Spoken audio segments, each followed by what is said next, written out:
for emergency use only. It's like a full-on apocalypse happening, and I'm not surprised because we are now only 1 week away from the Chapter 6 finale event, which is going to be the biggest event in Fortnite history. And I'm not exaggerating, the files for 0 Hour are almost 1 gigabyte. We also know it's going to be crazier than anything we've seen because for the first time ever, Epic is doing 2 stress tests to make sure the event goes smoothly. Clearly, they're trying something they have never done before because on Thursday and Friday at 1:40 Eastern, a test event will appear that you could join. It's not going to have spoilers in it, but it'll make sure the servers can handle everyone playing for the real thing on November 29th. And for participating, you'll get 80,000 XP for free, so don't miss out. Over in OG, they're teasing 0 Hour in brand new ways with the IO bunkers around the map now officially glowing red and flashing Morse code. If you sit here and write down the Morse, then translate it, it says the words 0 Hour. Not only that, but the original Risky Real sign is still here and is now also glowing. Head over to the town square though, right above the Jebediah statue, and you'll see a giant countdown officially marking 10 days into the event and a huge logo for the Fortnite chapter finale.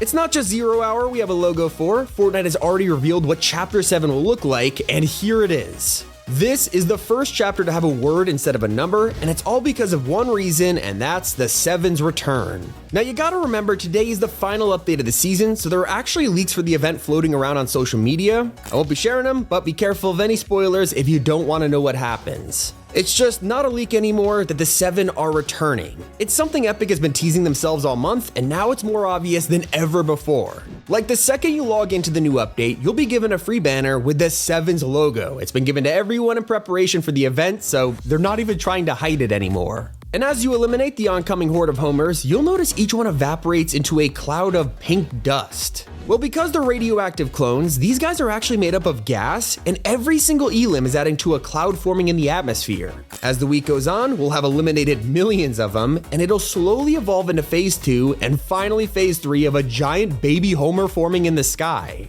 Everything is leading up to our final update next week, which is called the Incredible Bulk. This Sky Homer will crash down on the island as one person again, but as a giant. It's just like the past mythic bosses with Godzilla and Megazord. You'll be able to turn into him during the match, stomping on enemies and using special abilities. And Epic paid more attention to detail than ever with the short that introduced him, because not only does it give us an early look at Giant Homer, but pay attention to the stuff he destroys. He immediately steps on King Toot's music store, so when we go in game next week, it'll actually be gone. So if you find this giant version of Homer even more hilarious, then don't worry, because it turns out you'll be able to keep him as a skin too. Underpants Homer will be in the shop next week to purchase, giving non-Battle Pass owners a way to get him after the season ends without waiting 18 months.